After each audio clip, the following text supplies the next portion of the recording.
Hey everyone, this is the Mind Workshop podcast. I'm your host, Victor Dwyer, and today we have Oz Merchant on. I'm really excited for this one. Even in our 15-minute call that we had, I don't want to say like 3 or 4 weeks ago, it was completely life changing. And we're going to go into a little bit about that. But Oz, please tell the audience of how to basically an intro of who you are and how you got to where you are today. All right. Thanks, Victor, for having me on. Oz Merchant here. I have been in the kind of, let's call it the mind space, head space, for the last, I guess, almost 30 years now. And, been doing it with folks individually, then over time getting into it with at the business level and working with business professionals and really helping them whatever it may be, achieve their specific goals, their specific outcomes they're looking for, and really kind of fine tuning the process of kind of uncovering and helping people navigate through their own professional careers. So that's Mhm. been a focus of mine for a number of years, working on myself, working on with other folks, and just seeing kind of the progress people make and kind of things they achieve. It's been quite enriching for myself.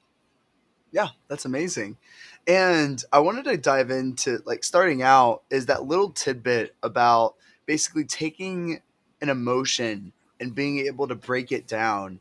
And like where we talked, I think the initial emotion was the emotion of failure and breaking that down and like, what do you imagine with the failure and then changing and altering the emotion. I've really started to do that across almost all the different emotions I have and being able to like alter it, and I've been able to create like lots of mental models in my brain and being able to like alter it, like how you talked about changing the color, like reversing it, making it smaller, and things like that. Um, I love for you to explain it like the way you explained it to me, so that way someone coming into it can do the same thing with a with every emotion that's bothering them and saying like, "Hey, here's how you can tackle that emotion." I love you for to re-explain that because that was really fascinating. Yeah. So, how do most people think about a problem? Whether it's a problem, a challenge, they think of it as this thing, right? So I have this problem, I have this challenge, and they think about it.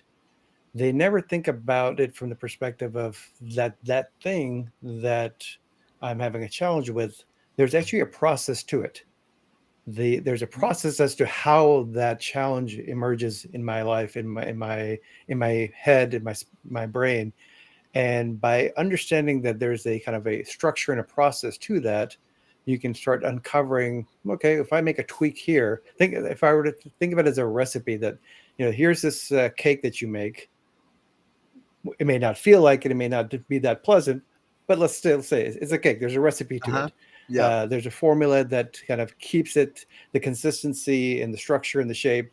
And all those ingredients have to not only be there, but they have to be in the right sequence for you to actually get a cake. And that cake is what's getting in people's way, meaning that that's they've basically made it into a thing, that made it to an obstacle or hurdle, and that's what they start focusing on, is like, okay, well, this is what I'm challenged with, and they start talking about it rather than exploring, okay, well, what steps were involved in that process, in that sequence, what ingredients were in that specific recipe that formed this cake. And what we talked about that last time was, okay, let's explore some of the ingredients that may be there. Let's kind of tweak some of the sequences of that and see what kind of output do you get. Do you get the same cake? Maybe you end up getting a cake you like a little bit better than what you had before. And Mhm. by going, not focusing actually and talking about the cake, but going inside and actually altering the processes which created that initial cake, you end up having a new cake, maybe a cake you'd like to eat. Yeah, exactly.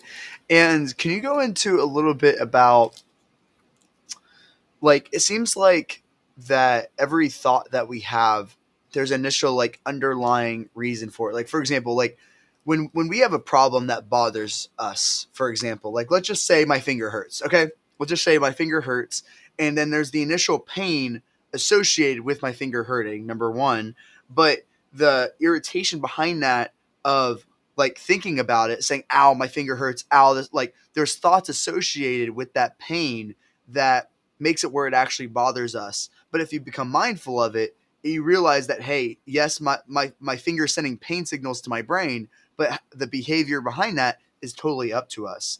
And can you go into a little bit about some like just an actual steps of someone if they ever have a problem in their life or they're stressed out, what can they do to kind of alleviate that stress and realize that those thoughts and alleviate some of those thoughts? So let's start with your example of pain. So something happens in your body, and it's basically a signal that says, "Hey, pay attention here." So that's kind of your own body's ecology kind of built in that says, "Okay, if something needs attention, pay attention to that." Now, that pain may subside after you attend to it, but I'll give you another example: is people that experience phantom pain. If you're familiar with that term, if they Yeah. get their arm cut off or legs cut off, they still feel pain where there is no physical limb there anymore. Mhm. So the receptors that would be signaling back to the brain saying there is something that needs attention physically is no longer there. Yet that mechanism is still taking place. So where is that pain actually existing? At the level of the physical body or inside the mind? So in your example of the finger, so once you attend to that, you can say, oh, okay, I've taken care of whatever needed to be addressed. Pain should subside now. If the fact that the humans have this ability to reflect upon it and keep, stewing on something is a strength and a weakness for humans. It's like they have this ability to kind of ponder over things, but the question is, how do they spend their time pondering? Is it on more effective stuff, or is it on stuff that's just creating more misery in their lives? So Mhm. once you have that signal, you know that, okay, the pain is no longer there, or it's being attended to. What's happening internally? Is it still repeating some information that is no longer basically the past? I always love this story. You may have heard this from the two Buddhist monks that were walking down the countryside, and they see a woman that's trying to cross, and one of the monks just picks her up and crosses the water, and he sets her down. And they keep walking, and the other monk turns and he's like, I can't believe this is kind of against our beliefs and philosophy. You shouldn't be touching a female. And he's like, brother, I set her down an hour ago. What are you still carrying her around for? Yeah. And this ability to keep, continuing with something beyond the point where it's still useful. So, and that's all happening internally. So, meaning that, at the psychological level, the mental level, what are the processes that are happening that keep repeating that cycle over and over? And then, if you understand that that's happening at a process level, once again, goes back to that cake analogy, you can start making tweaks to that so that it doesn't have the same effect.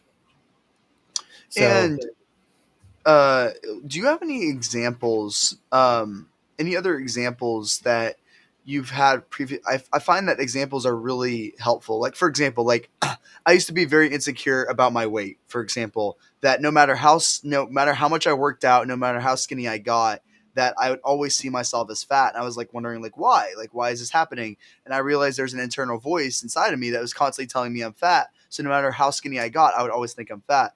And I basically had to tackle that voice head on, which was uncomfortable, but was super helpful. So I was curious if you had any other examples of either people you worked with, either with yourself, that you may think the audience might find useful in there.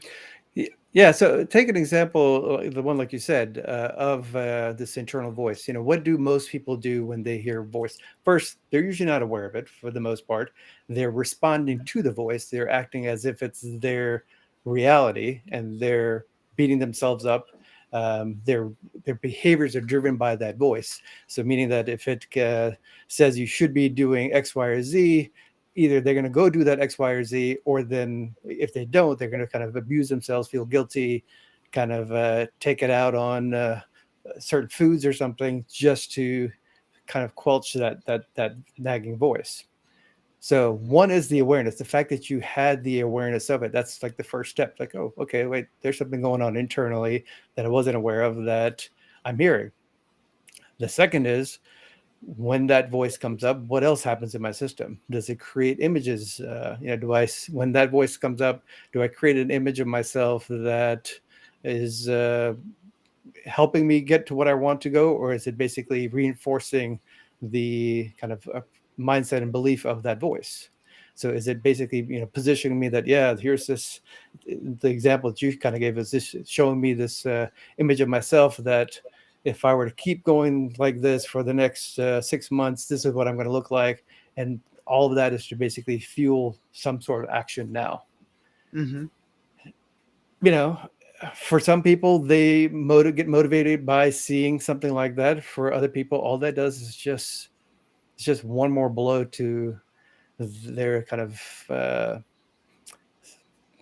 identity, their kind of self worth. It just puts them down, and Mm-hmm. over time, that just becomes unhealthy. And over time, that little bit of flame that you may have to let me go do something kind of gets extinguished. So that awareness is a piece. Then what are you doing with that awareness? Do you take action on it? Does it motivate you to do something behaviorally, or does it just help kind of maintain the status quo? So Mm-hmm. becoming aware of it is a great first step, then goes back to altering. So in your case, if you had that voice, when you say tackle, what does tackle in that voice mean?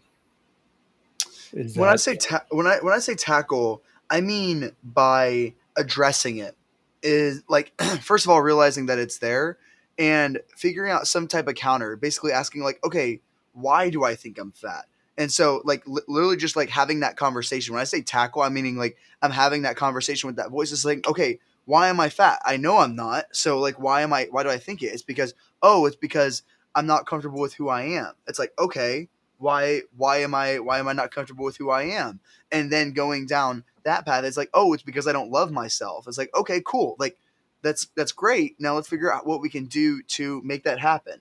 So it's kind of like having all these internal conversations with these insecure parts of ourselves that I've repressed over time, and having those conversations and just saying like having a natural conversation like, hey, like let's talk about it. Like I'm not going to judge you for like talking about it. So like let's figure this out. And so that's what I mean by tackling it. perfect? I love it. That's huge. I mean, Mm-hmm. for most people, that awareness there to say that, one, there's a voice there, another to say, oh, wait, I actually can engage with this voice and have a dialogue and see where that goes. That's for the average person that's walking around that, is not even aware of voices. That's like many, many steps beyond where a lot of people Mm-hmm. sit. Their process is they need to come up with a problem and they're just trying to tackle it kind of behaviorally. They're Yeah. trying to either stop the voice, not acknowledge the voice, or kind of do something in the outside world rather than saying, "Hey, this is happening on the inside. This nobody else can hear this voice, so it's all happening in here." So if Yeah. you can go in there and say, "Okay," one of the things I like to do on an annual basis is what I call a State of the Union. I basically invite all the parts of my system, do a kind of a big auditorium, bring everybody in, regardless of what's there, saying, "Hey, this is 2023. This is what recap of 2022. This is where we're headed in 2023. Is there alignment in the whole system?" And Mm-hmm. that is a great way to start. I mean, people talk about doing New Year's resolutions or setting goals and stuff, but those are all external things. If you ever created an internal goal and created internal alignment for that, it makes a world of difference. Yeah. So the same pattern you just do it specifically for a intent and do it on a consistent basis. And I've been talking to my future self my entire life. Like I think I have journals when I was like I want to say 13, talking to my future self.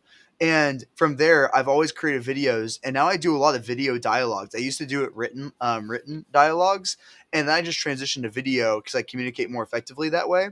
And I just have a conversation with myself, and I say like, Nice. and I apply language to the emotions I'm feeling because like sometimes I'll go like, I don't know what's going on. I'll just pull out my phone and I say, okay, I'm feeling upset. I'm feeling angry. I'm feeling pain and I don't know why. And brain, like, I love to just talk about it. Like, whatever voice that wants to talk about it or is irritated, like, let's figure this out. And then all of a sudden, like another voice will come in and say, "Hey, this really upset me. This one girl really upset me." Okay, like why? Like let's talk about it. And I have like a lot of these insecure voices, and I eventually get to the point where we get them on the same team. At one point in my life, I had this what I called the rebel, which was like this internal voice of saying a girl that would reject me, saying, "Ew, I would never want to team up with you. You're disgusting." And like that's how the internal dialogue that I had inside myself, and I was like, "Wow, I can't believe I had this voice inside of me. It was insane." And eventually I said like, "Hey, we have the same insecurities. We are both insecure the way we look. Let's figure out how we can team up together and tackle the securities and be on the same team." And that's how I basically pair up with all these characters inside of us, inside of me, essentially, and figure out how we can be on the same team instead of repressing that voice, which is going to internally affect me. I would rather tackle it head on, because once you apply language to a particular emotion or character, you're able to engage with it, because when it's in your mind, it's kind of this big mesh of spaghetti that kind of just like affects you and you don't realize it. But when you apply language to it of pain or just even communicating with it, and then you're able to encounter and see what it's trying to communicate to you, and use symbols to communicate that emotion, that you can tackle it. It's been really fascinating going through that journey. What are your thoughts on Yeah, that? and they that's the thing is like once you start going in and kind of doing that discovery, you find out that each of those voices has its own journey, has its own set of experiences, its own reality. You know, Yeah. they, were doing, because all these kind of voices were created at some point in your life through Mhm. that kind of journey from kind of childhood on up.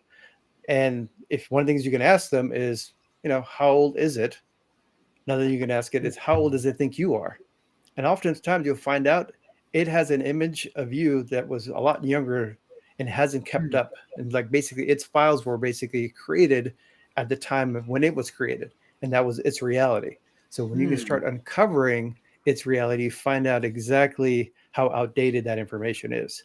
And it's still trying to help you. It's just doing it with such outdated information. Like if it didn't know that, say you're doing public speaking and it didn't know that you've gone through like a Dale Carnegie course and you developed all these set of skills, and you've been doing Toastmasters and doing all this public speaking, and it was created in a time where you were, in third grade play and you made a mistake, and its Yeah. reality is formed around, that, you flopped a line and it didn't work out well, and that's what it's holding, and it's trying to help you from that point in time.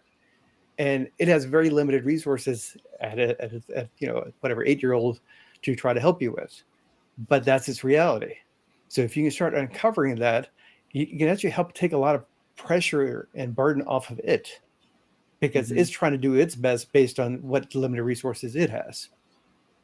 and it's So so and it's so fascinating that these characters have their own, you like what you said, their own motivations, their own everything. But it's so fascinating that they have so much different information than you have access to in your own brain. Like it's insane. Every single voice dialogue I learn from myself, and it's like I have all the information in my brain. It's all there, but exactly. somehow I'm learning from the different like the different characters, and I'm learning from it. It's insane. Like I'll have realizations, and they'll like I'll be talking with certain characters inside of myself, and they'll have insights that are just insane. I'll be like, "Holy crap, how did you know that information and I didn't?" Like immediately the ego, how did I not have access to that information but you did? And they knew this. Like it's amazing when you talk with this inner dialogue with yourself. You're going to have these like insights that your brain has access to. And what has been communicated to me in my inner dialogues is that there's conversations that are happening in the background that us, the ego, is not aware of. So, for example, let's say we see a girl flirting with another guy, and that makes us jealous. Okay. Like there's an internal conversation that's happening underlying that we're just not aware of to give that feeling of jealousy, is the way I understand it right now.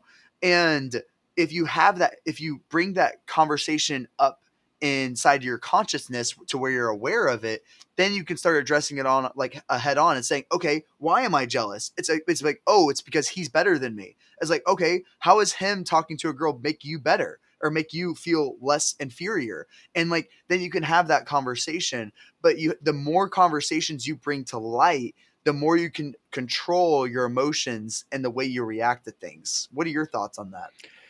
Yeah, the more, to the point where you said that the more you can bring to consciousness, all these things are kind of happening at the unconscious. And for many years, the unconscious or anything other than conscious was considered the scary, dark, unknown place, and we didn't go there, Mm-hmm. or it didn't exist, or we didn't go there. So both kind of philosophies existed.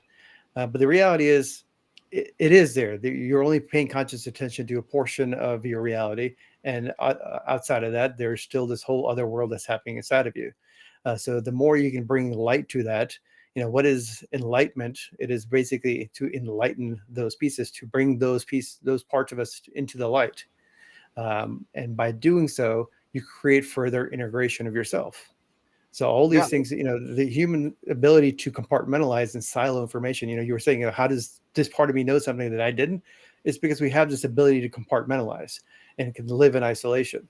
So that siloed information, as you start becoming aware of it, you start assimilating, integrating it in. It's also not only bringing in the data, but it's also bringing in that piece of energy that was stored, meaning that it was trying to maintain its reality, and it's taking away from your kind of core essence, your core energy, to kind of give it its life. By integrating that in, you're basically bringing more energy back to yourself. So you're invigorating your own self by integrating all these parts that need its own energy to kind of maintain. You made me think of something that is really interesting. Let's go to your public speaking example. So how does if something is compartmentalized, let's say in third grade you messed up and now that's a compartment that you repressed that memory, and now it's like in its own compartment in the brain. So what is the how I'm trying to phrase this correctly. How is that affecting you in the future? If it's in its own compartment, how is that seeping through the cracks? Basically, I love to understand from you how it impacts us emotionally. Us messing up in third grade, if it's in its own compartment, how does it seep through the cracks? So from here it goes into stimulus response. So what triggers that memory? So I'll give you an example. I was working with a CEO that's looking to do some fundraising. And when they were getting in front of, the thing about getting in front of the audience, um, they're seeing basically in their mind's eye a room full of people that were going to basically be. When I asked them kind of what was the internal image, there was a room full of people in suits. What was the reality of what's going to be probably be in the audience is going to be, because this was like a pitch competition type thing. So there's going to be a lot of folks there.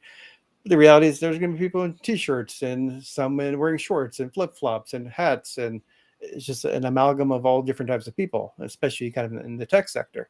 So for this person to kind of have this image of it being in suits was creating kind of fear and kind of, I can't do that. And when we dug deeper, we found out this person had a manager like about 14, 15 years ago that had come down and yelled at him, and they wore a suit. Hmm.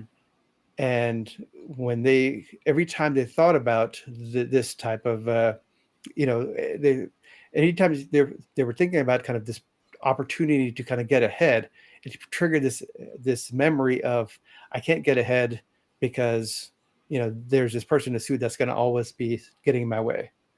And the association for raising money was, if I can do this, I'm going to take my business, get it further ahead. And this image was basically sitting somewhere in the back end that was basically now tainting this sea of people that were out there. And that's not what was being seen through the eyes. Instead, this other image was coming up that was basically blocking and saying, okay, here's all these people in suits and I have to feel fear. So by going in there and changing that relationship and changing what that initial memory meant, it changed how it kind of created like a new ripple in the, which was happened whatever 13 years ago. So it kind of created a ripple all the way into the present to say, okay, that's not as scary anymore. So now when they thought about this person, it didn't have the same stimulus. There's still going to be the people in the audience. That doesn't change. The response changes. What was your process of diving into that? Did you start by like I love to hear, did you start by asking like why is it a suit, and then like go down that path? How did you go to that realization? What were the steps you followed? I mean, my process is always the same. Close your eyes, go inside, and what pops up. Hmm. The thing is, like I said, most people are always trying to logically think about things. They don't go inside to actually discover the world. So where I will send people is go inside, find out, okay, when you think of this presentation, what's the image that comes to mind? Well, initially it was people in suits. Okay, trace that back. When's the first time? And now it's going to the feeling. So here it was an image. Then it was like, okay, and the feeling associated was that fear. Trace that fear back. When do you remember feeling that the first time? And okay, 13 years ago. Okay, what was happening then? What was the image that comes to mind back then? Here comes this manager coming down the stairs. Yeah. So it takes all of 2 minutes to get there if you know how to ask the questions to kind of trace it back. So, we've been talking about voices, but there are other modalities, meaning that, that's one modality is your internal voices. The other is internal images. The other is your internal feelings. All those are kind of passageways into your system, and they all are working interconnectedly through your system. So that's why when I was saying, you have this voice, what's the image that it creates? Does it create this image of you that's overweight 6 months from now? And then what kind of feeling does that create? So there's this whole matrix together of everything kind of working intertwined. So What is one the piece of it difference? gets you the other. Sorry, go Sorry, ahead. what is the difference between feelings and the voices? So if you were to take so I'll give you another example. This is somebody I worked with recently, and this was related to an image. This person was just procrastinating a lot at work, and they kept referring to this mental cloud. And he kept saying, okay, there's this mental cloud that's getting in my way. So what do most people do? It's like, okay, that's they either assume that's a feeling, or they think about it as like, okay, well, that's something outside, maybe something scary. It's a mental cloud. I had him go sit inside the middle of it. Say, go imagine sitting in the middle of the cloud. And what do you notice? It was actually quite peaceful for that person in the middle of the cloud. Everything was still. I was like, what color is the cloud? The cloud was white. Okay, so, and how does it feel when it's white? It's like, well, I can't figure out where things are at. It's all confusing. And when I look a little bit closer, I see a stapler floating here. I see a desk floating here. So I was like, is it chaotic or is it calm? He's like, well, it's not chaotic or calm. It's just everything's there. So I asked him what other color would work in this scenario, this cloud. Instead of white, could it be blue? And he's like, okay, let me make it blue. He started making it blue, and things started flowing. Hmm. Now there was movement. So it went from a still image of all these items to now there's a swirling. So when I started swirling, I was like, which direction is it swirling? Well, he's like, it's swirling this way. And when it's like, when it swirls that way, what does it do relative to your body? It's like, well, it starts moving away. So I was like, are you okay with it moving away? He's like, yeah, actually I am. So I had him step out and let it keep swirling and staying blue and let it float away. So here's this image that had a feeling that created procrastination. So just Hmm. like there is a voice, there can be an image and there's a feeling. There's three kind of modalities of the human system: the visual, your auditory, and your kinesthetics. So a lot of times, people will talk about an emotion, but they're not necessarily aware of the somatic experience of that feeling, of that emotion, where they feel it in their body. And if you can ask them, okay, well, you feel the sadness, where do you feel it? Well, I feel it, in my upper stomach, lower chest. What's it feel like? Is there a movement to it? It's like, oh yeah, there's a pulsation. Is it pulsating front to back? Is it pulsating uh, left to right, all around? Okay, it's moving front to back. Great. Is it moving at a very soft pace, or is it moving rapidly? All those things start uncovering something that's been kind of labeled as sadness. Now there's actually a process to it. And then you can start altering the process, which has I a always different thought effect. that the emotion started out first, and that's what caused the feeling. and that feeling is what caused the voice.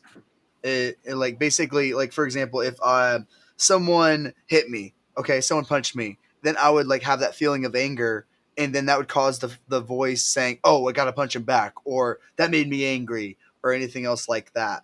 So, what are your thoughts?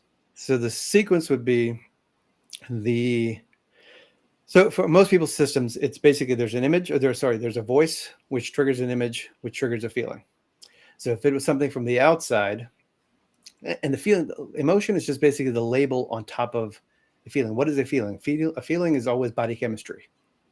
Mm-hmm. There's a mixture of chemicals that creates a sensation. You label that sensation as whatever it is, and the human ability to discern slight differences between, well, this is sadness, this is kind of upset. Well, what is that? That's a body chemistry that has a sensation that you've developed the discernment to say it chemically feels a little different. The sensation feels a little bit different. I'm going to label one upset, one sadness. So that's why, as your kids, you're watching them grow up. They're looking for ways to interpret their internal world. They look at their parents. They listen to the language. They try to put labels on what they're experiencing, what they're feeling.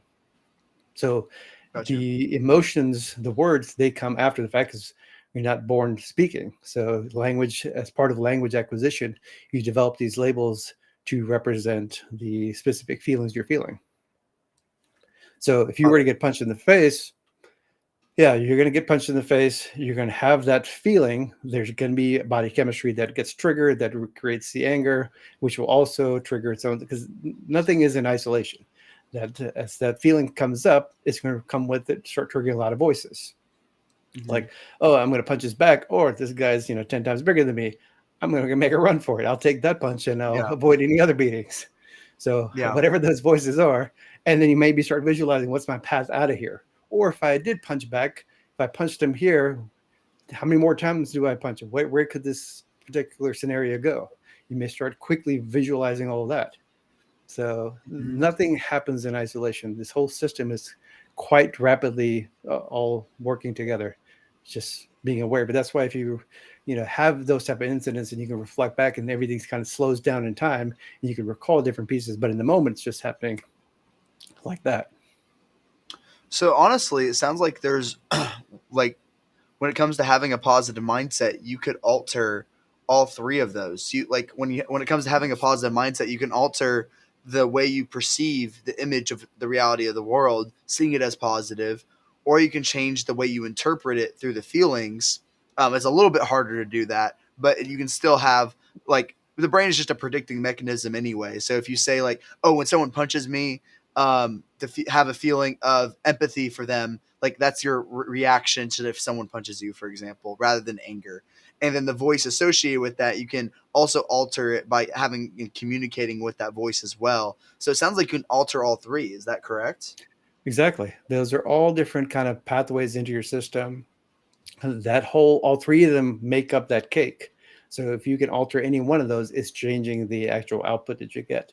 You're not going to have the same cake by, as long as you change not only each piece of it or each kind of a distinction within the piece, meaning that if this cake worked only because your voice tone for that of that particular voice came across angry.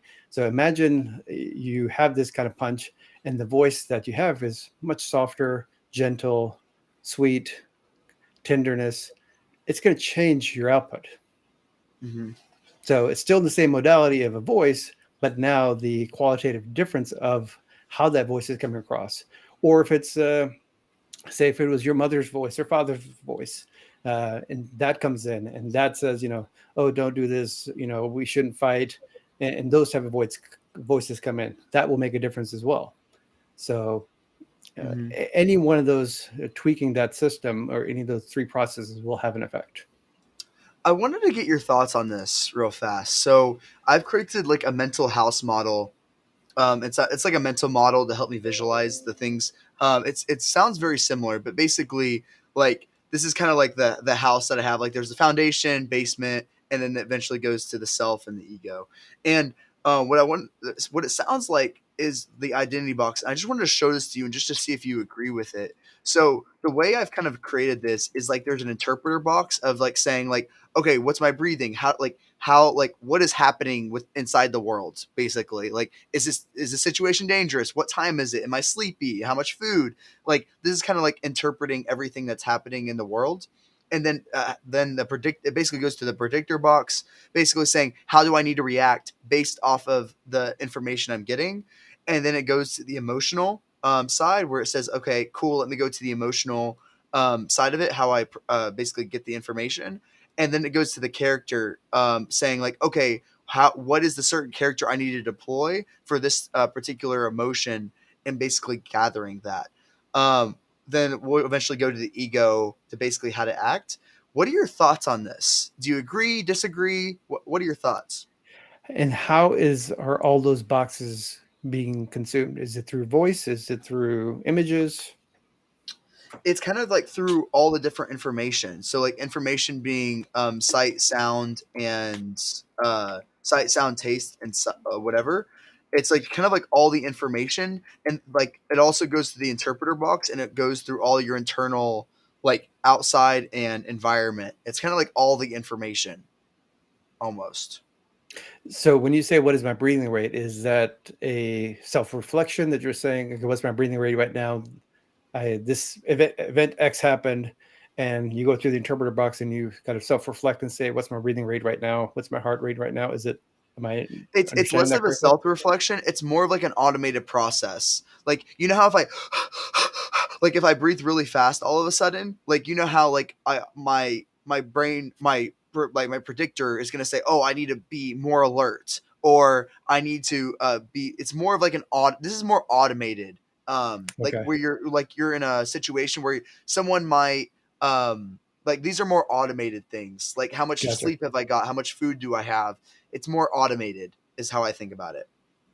gotcha. So, so all of these, there's a underlying implication of all of this.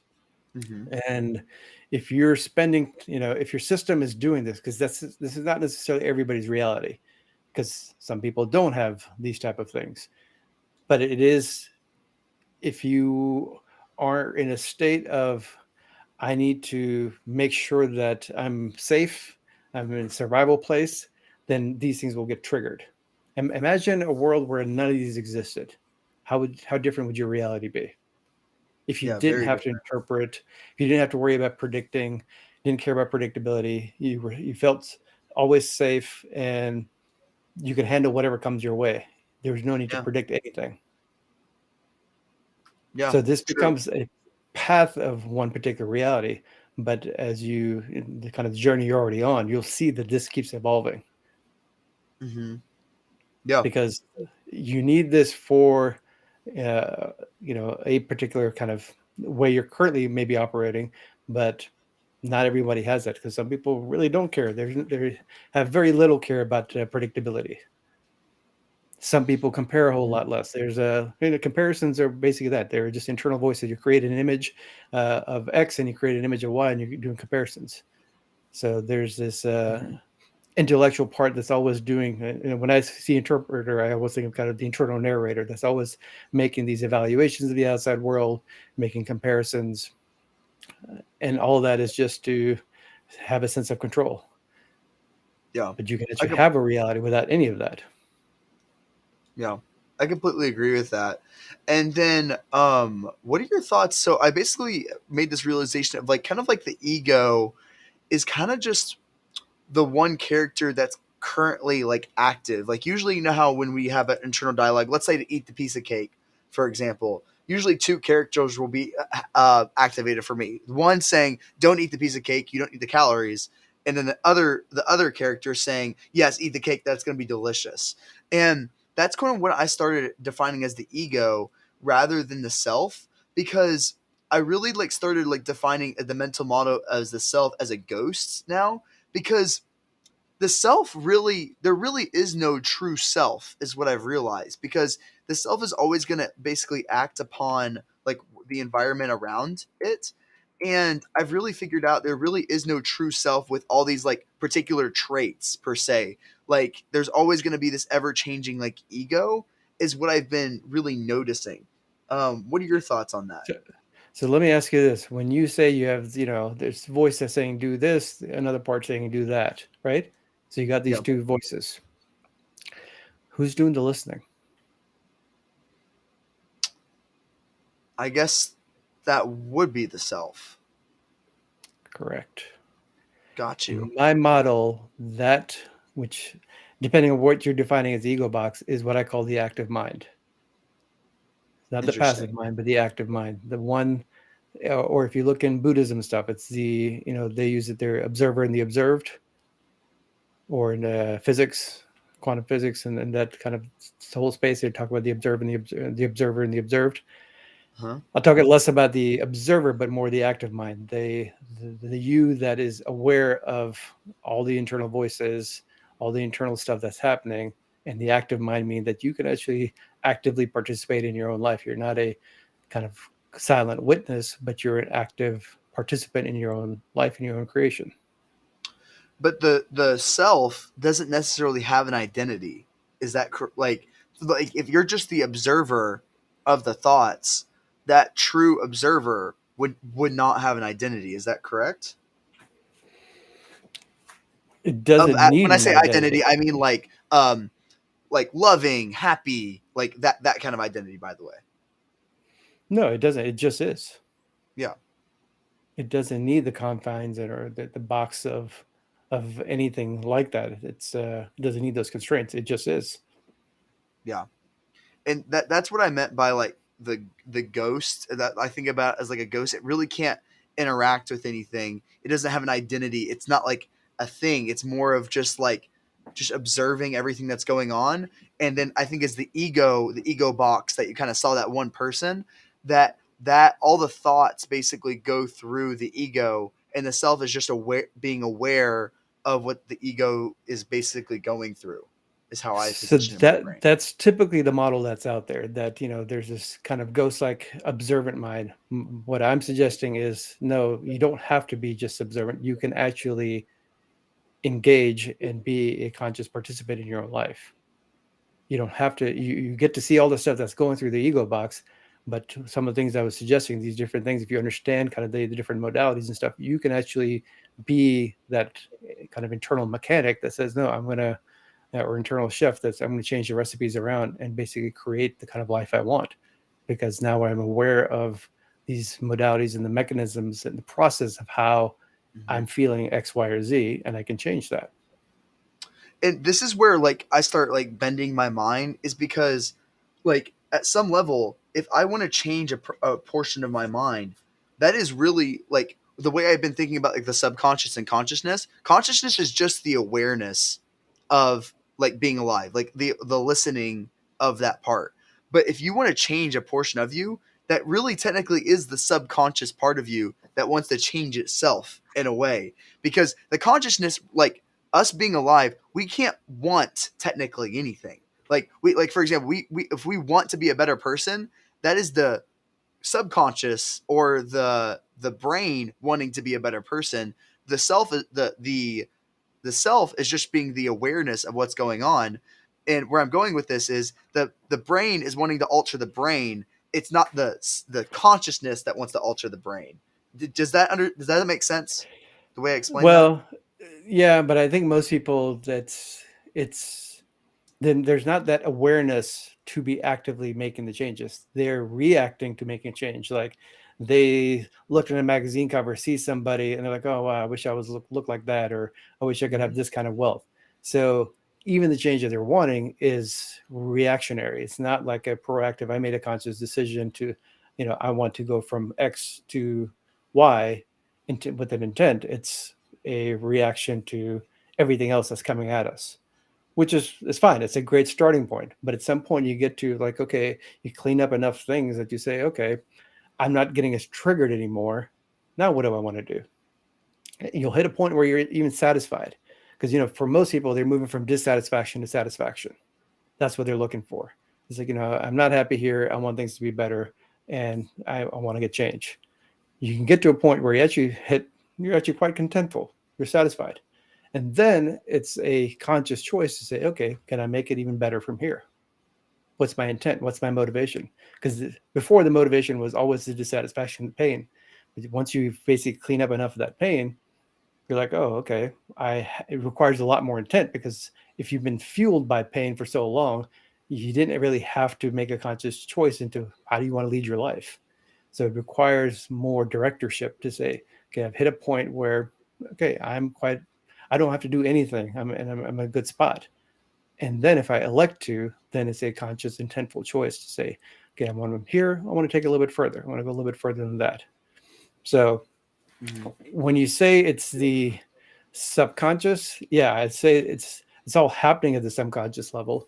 What I define as consciousness is just that thing of a flashlight. Wherever the light is shining, that is the consciousness. That's what being attended to. Yeah. Unconscious is And everything that's out of that conscious light.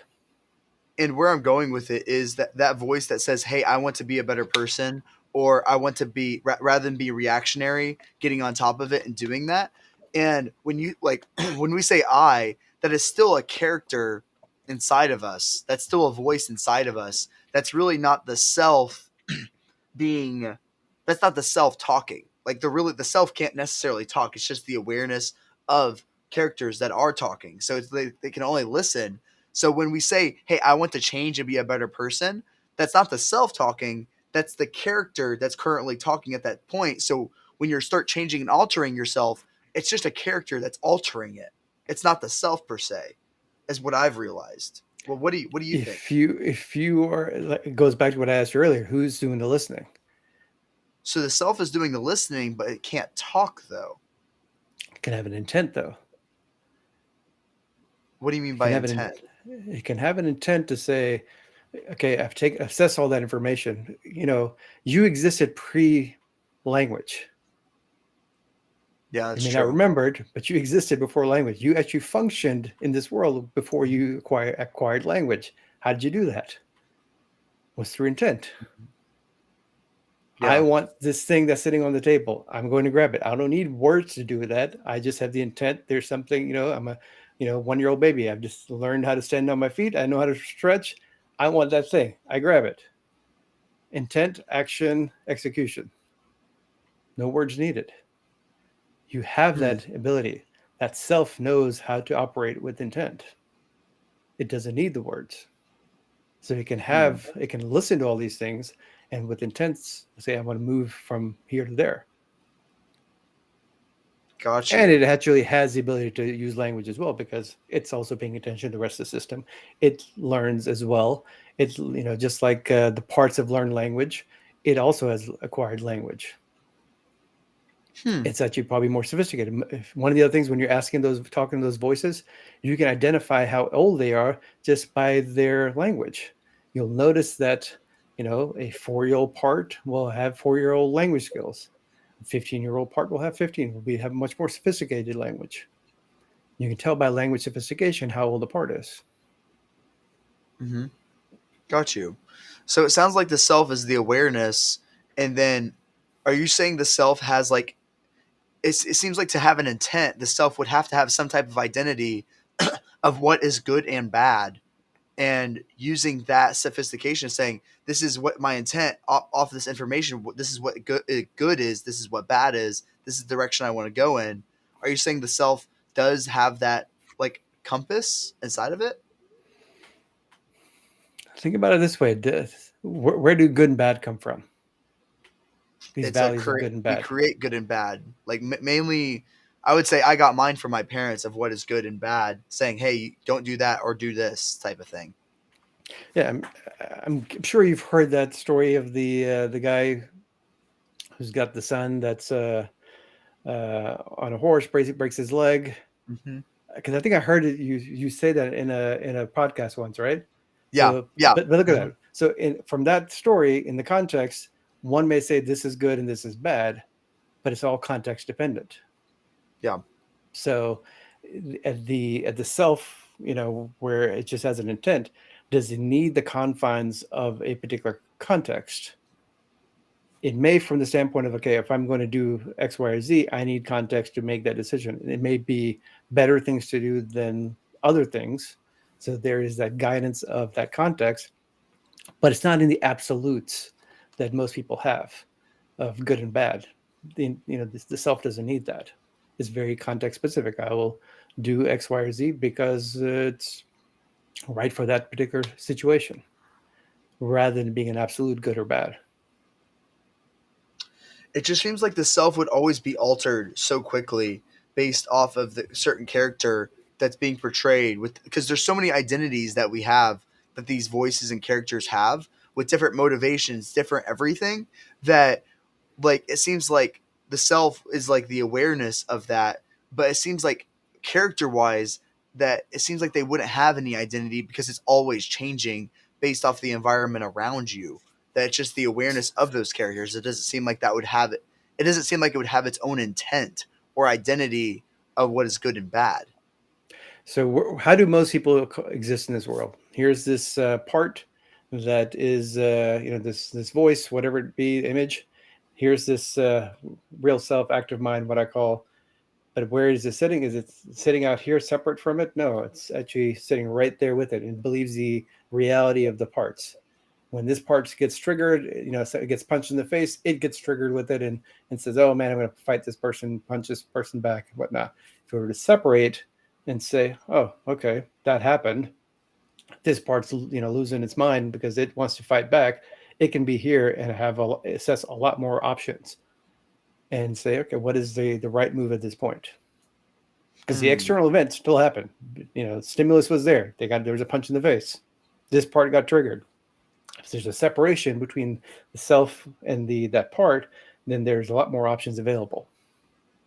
Got it. So you're saying the self is almost like the decision maker of what voice to potentially listen to. Because in that situation, there's most likely two characters happening. One saying, "Oh, don't punch him back," like you should deploy empathy for it, and another voice saying, "Oh, go fight him." And the person that chooses is the self. Is that what you're saying? No, I'm saying if you were aware enough, then you would have the separation and you would choose. Most people are very much joined with one reality or the other. It's whatever gets the most attention. Most people don't have that separation. They're sitting right here. So if this is the part that got triggered and its assessment was let's punch back, they're going to go punch back. If they're joined with the other part that says let's make a run for it or show empathy, that's what they're going to do. This Got separation takes time. There's Mhm. It's a development. That's what the paths of Buddhism and all these things are. Is helping take time to meditate and to create separation, so you're no longer reacting. Yeah, that's really fascinating.